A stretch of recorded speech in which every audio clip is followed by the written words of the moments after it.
Здравствуйте, уважаемые подписчики и гости нашего канала. Сегодня выпуск посвящен твичингу и выбору лески для твичинга.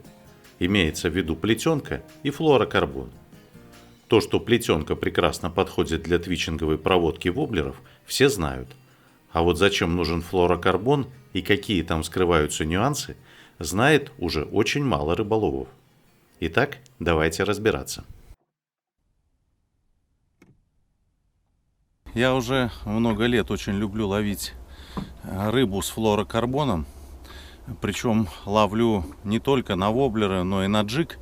И, в общем-то, за все эти годы выработалась у меня определенная система.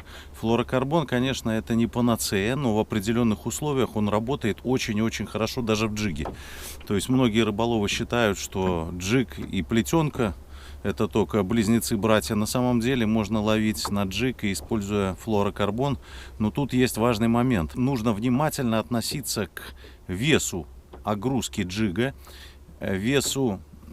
общему весу приманки в джиговой ловле и прочности флуорокарбона на разрыв. Или, в общем-то, прочность на разрыв это косвенное влияние оказывает. Самое главное, что растяжимость. Вот флуорокарбон определенного диаметра, он хорошо работает с определенного веса головками.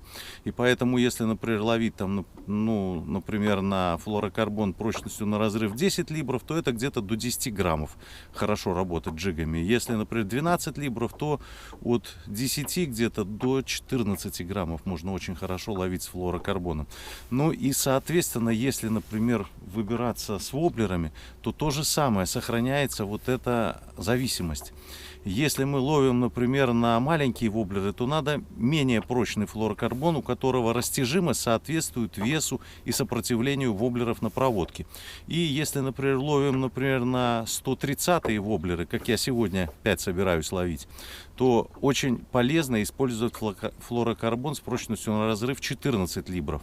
С таким флуорокарбоном вот эти 130-е воблеры, они и, во-первых, далеко забрасываются, и идут глубже, чем, например, на той же плетенке. Примерно на полметра, на 60 сантиметров, может на 70 сантиметров, но глубже.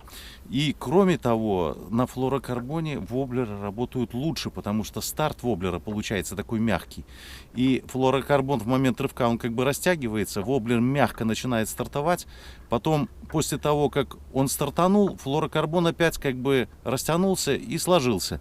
И по инерции воблер очень красиво начинает играть. То есть игра воблеров на плетенке и на флуорокарбоне это совершенно две разные игры. И после того, как после плетенки берешь флуорокарбон в руки, особенно если не знаешь вот эту зависимость между прочностью флуорокарбона и размером воблеров, то сразу начинает появляться ощущение, как будто ловишь на какую-то резинку. На самом деле, если правильно подобрать флуорокарбон, то все хорошо. Второй момент. Если, например, ловить на воблеры 110 длиной, то уже 14-либровый флуорокарбон позволяет очень хорошо эти воблеры проводить, но заброс будет страдать. То есть тут палка о двух концах, поэтому на 110-й воблер уже надо 12 либров на разрыв флуорокарбон. Ну так вот по моему ощущению. И вот получается, что для каждого типа воблеров есть свой по диаметру и по прочности флуорокарбон, с которым эти воблеры наиболее хорошо работают. Ну, вот этот момент очень важно учитывать. Кроме того, когда ловишь на флюрик, кажется, что на забросе, на максимальном выбросе рыба не будет засекаться. Но тут следует учитывать такой момент, что многие воблеры фирменные, хорошие воблеры, японские, они изначально разрабатывались именно под работу с флуорокарбоном. И даже если внимательно посмотреть на упаковках, там пишут, что конкретно вот этот воблер, он рассчитан на ловлю с флуорокарбоном, например, 14 либров. Именно на такой растяжимости флуорокарбона воблер лучше всего работает, проявляет все свои самые замечательные качества.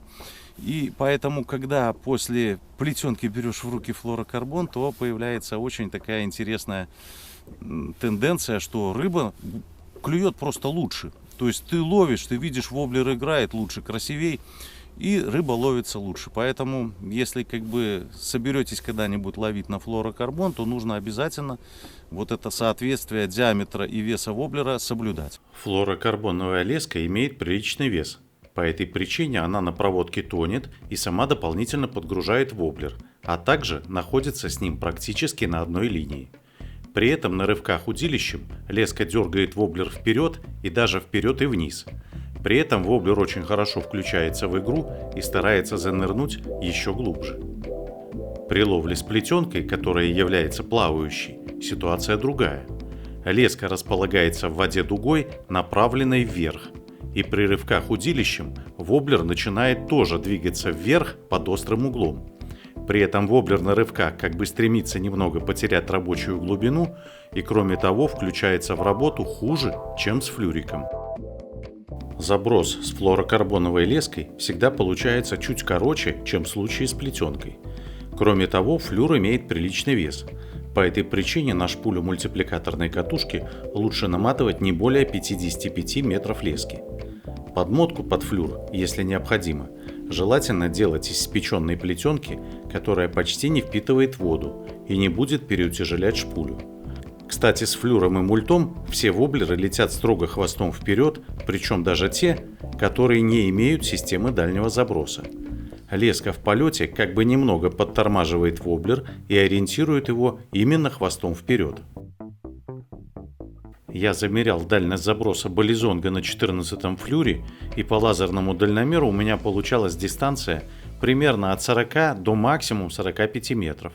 Кажется, что это недалеко, но все-таки вполне достаточно для ловли. Тут скорее вопрос в том, будет ли засекать на этой дистанции рыбу несколько растяжимый флуорокарбон. Сейчас поклевка произошла метрах в 30 от лодки, и как видите, проблем с засечкой нет.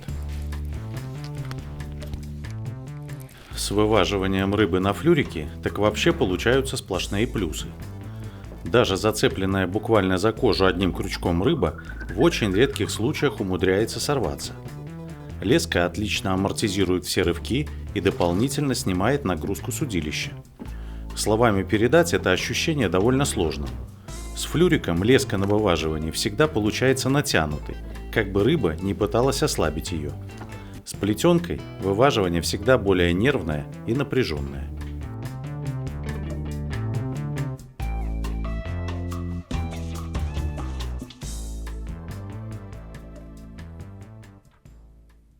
Еще с флуорокарбоном появляется такая интересная закономерность. Когда забрасываешь далеко и начинаешь делать рывки, то какой бы малорастяжимый не был флуорокарбон, тем не менее он пружинит и растягивается. И появляется дилемма. То есть многие рыболовы, они начинают, когда ловить на флуорокарбон, думать, что надо сдалека делать очень сильные такие рывки, чтобы воблер там начал делать елочку. А потом по мере приближения к лодке вот эти рывки уменьшаются, и возле лодки уже там буквально кончиком спиннинга подергивать воблеры. То есть это, конечно, подход имеет право на существование, но по большому счету, вот, оглядываясь назад, вот сколько я лет уже ловлюсь флюриком, у меня нету такого ощущения, что нужно на максимальном выбросе делать очень сильные рывки, а по мере приближения к лодке рывки уменьшать. То есть я, в общем-то, ловлю, используя одни и те же рывки, и на дальнем выбросе, и на ближнем. И получается такая закономерность. На дальнем выбросе игра, естественно, у воблера немножко другая, а поближе к лодке как бы воблер начинает играть чуть живее. И все рыболовы знают, что смена игры у любой приманки провоцирует рыбу к атаке. Поэтому этого бояться не нужно. Не нужно стараться на протяжении всей проводки играть однообразно. Наоборот, в принципе, рыба хорошо ловится на разнообразие игры. И не стоит этого бояться. При ловле твичингом с флуорокарбоновой леской воблер очень трудно, а порой и невозможно заставить сильно рыскать по сторонам и проводить мощными рывками. Эластичный флюрик просто не позволяет это сделать.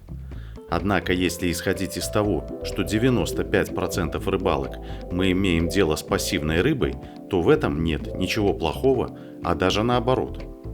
Более деликатный твичинг на флюрике востребован гораздо чаще, чем гораздо более жесткий твичинг на плетенке.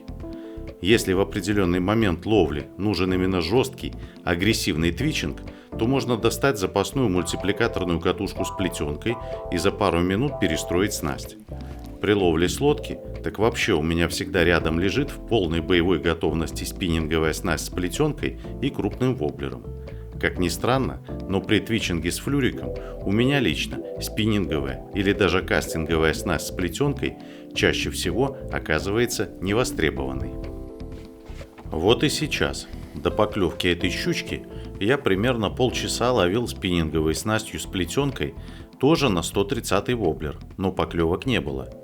Можно подумать, что поимка данной щуки именно кастинговой снастью с флюриком – чистая случайность, но лично я так не думаю. У меня очень много было подобных примеров, когда при попеременной ловле на плетенку и флюрик поклевки случались именно на флюрике. Теперь касаемо засечки рыбы. То есть, когда рыболов начинает ловить с флуорокарбона, у него сразу появляется мысль, а что произойдет, если рыба вдруг клюнет на максимальном выбросе? Флуорокарбон будет растягиваться, и рыба не засечется. В принципе, это тоже такой момент, который имеет место быть, но если подходить грамотно к этому вопросу, тут проблем никаких нет. Почему? Ну, многие фирменные воблеры, если вы обратили внимание, имеют очень тоненькие такие деликатные крючки. И рыболовы сразу говорят, эти крючки на выкидон, надо сразу ставить более мощные крючки. Да, почему? Потому что они ловят на плетенку. Плетенка нерастяжимая, и получается нет гармонии.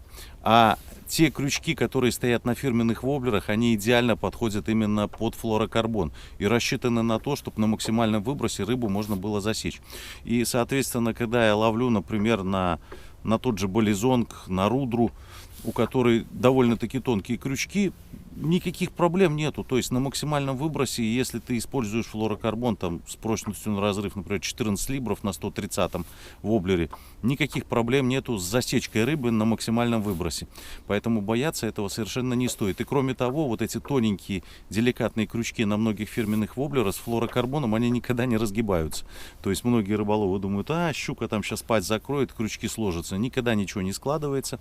Ну, судак, конечно, может там сплющить крючки, но со щукой никогда таких проблем нету. Поэтому тонкие крючки и флуорокарбон — это как бы близнецы-братья. То есть, если хочешь хорошо засекать рыбу с флуорокарбоном, крючки должны быть тонкие. Именно такие крючки стоят на многих хороших фирменных воблерах.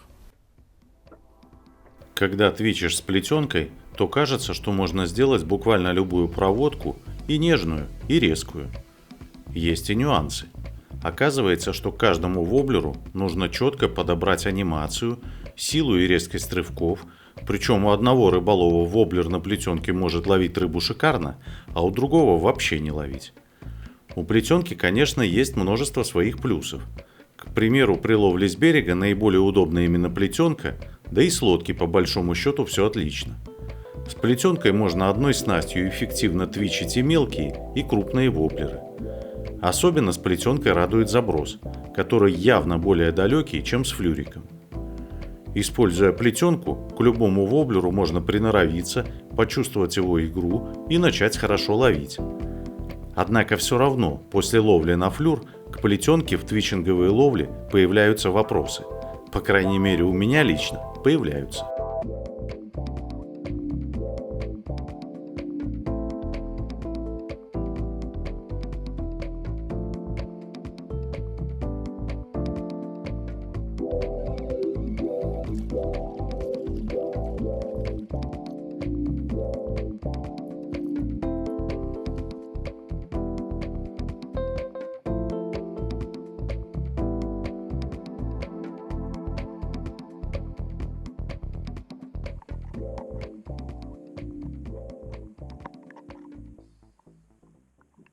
Я вот уже третью рыбалку провожу эксперимент. Специально беру в лодку сразу 3 снасти. То есть у меня безинерционка с плетенкой, потом у меня мультипликатор с плетенкой и кастинговая снасть с флуорокарбоном. И на каждом якоре я вот эти снасти чередую. И, соответственно, у меня набирается статистика. То есть на какую снасть больше поклевок, с какой снастью удобнее работать. В принципе, это для меня очевидно, но вот всегда как бы хотелось увидеть какие-то осязаемые цифры. И вот на сегодня, вот если взять уже, это у меня 3-я рыбалка, получается, что 1 к 3 где-то результативность, когда ловишь на флуорокарбон и когда ловишь на плетенку. То есть с плетенкой есть такое понятие, надо подобрать игру, надо каждый воблер разловить. Для каждого воблера нужно четко знать, какой сделать рывок, при котором эта рыба начнет на воблер бросаться. Когда берешь флуорокарбон, воблер сам начинает играть. То есть по большому счету с флуорокарбоном, когда начинаешь делать твичинговую проводку воблеров, но они все начинают играть. То есть, можно сказать, испортить игру фирменного воблера, используя флуорокарбон подходящего диаметра, ну просто невозможно. То есть флуорокарбон, он помогает рыболову. То есть он заставляет воблер самому играть без практически участия. То есть стоит делать просто рывки, и воблер будет играть таким образом, что рыба начнет на него клевать. Поэтому ну, вот такой интересный момент, о котором следует знать.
Еще очень интересно с флуорокарбоном то, что когда твичишь крупные воблеры, то гораздо меньше устаешь.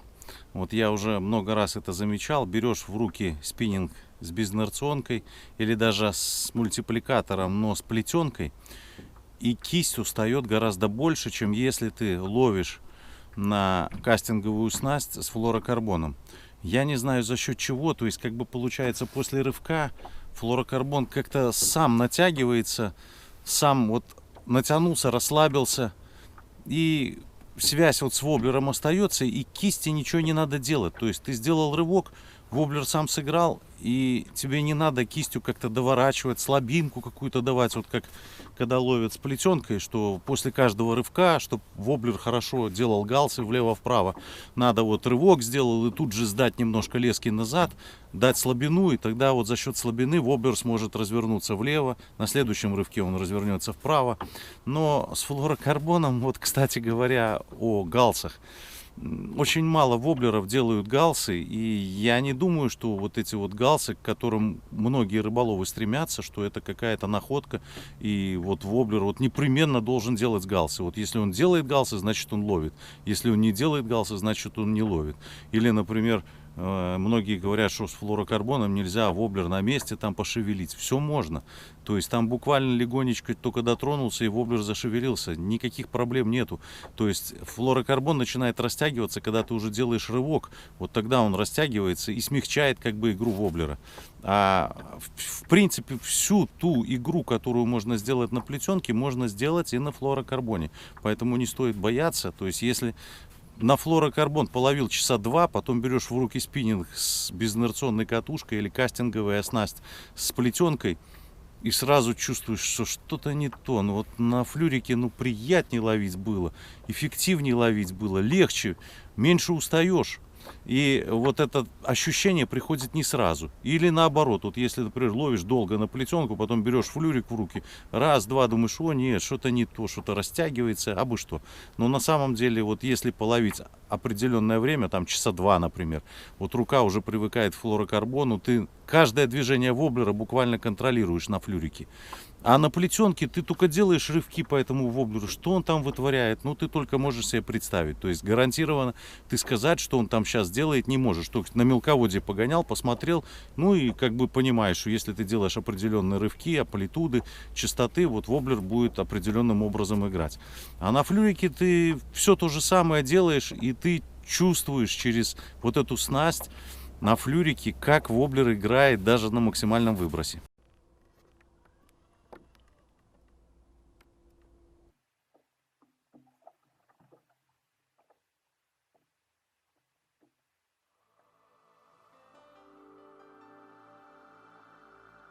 Обратите внимание на то, что сейчас щука атаковала воблер на максимальном выбросе.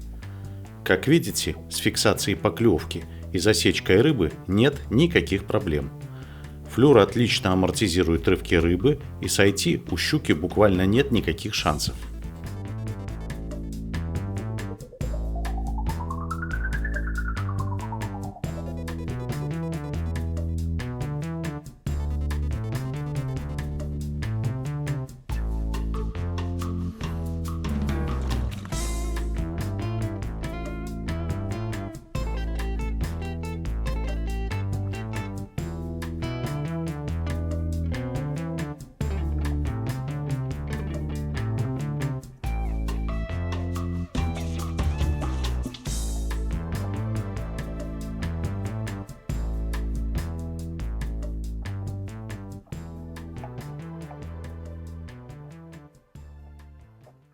Большинство японских воблеров разрабатывалось именно под флюрик.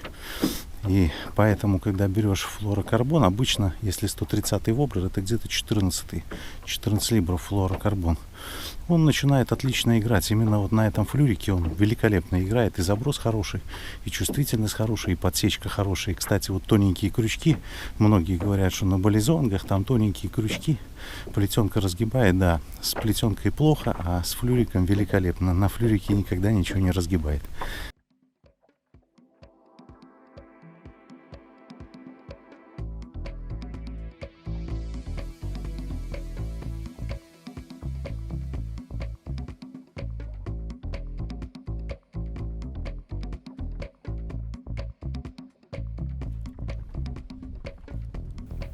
Несмотря на то, что флуорокарбон отлично смягчает рывки рыбы на вываживании, все равно очень полезно иметь в лодке просторный подсак. У меня есть несколько больших подсаков, но я их использую только когда собираюсь на трофейную рыбалку, например, с крупной резиной. В большинстве других случаев предпочитаю брать рыбу рукой. Так вываживание получается немного длиннее, и картинка при съемке выходит более красивая. Для меня в большинстве случаев сам факт поклевки и вываживания значит больше, чем взятие рыбы в подсак. Ну, сойдет и сойдет. Удовольствие от поклевки и вываживания все равно уже получено. Единственное, что рукой брать рыбу с воблером, у которого сразу 3 тройника, нужно предельно аккуратно. Можно и самому зацепиться за свободный крючок и получить кучу проблем.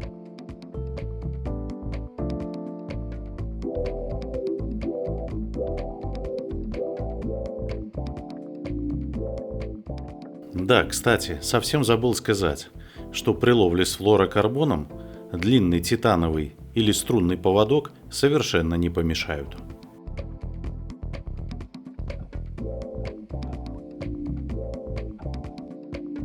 В заключение хочется сказать, что флуорокарбоновая леска не панацея. Кому-то твичинг с флюриком нравится, а кому-то нет, и это нормально. В данном выпуске я рассказал о тех неочевидных нюансах ловли с флуорокарбоном, которые весьма пригодятся в первую очередь тем рыболовам, которые еще не ловили кастинговой снастью с флюриком, но желают попробовать. До новых встреч, друзья, и пусть вам такие мелкие щучки, как эта, на 130-е воблеры не попадаются.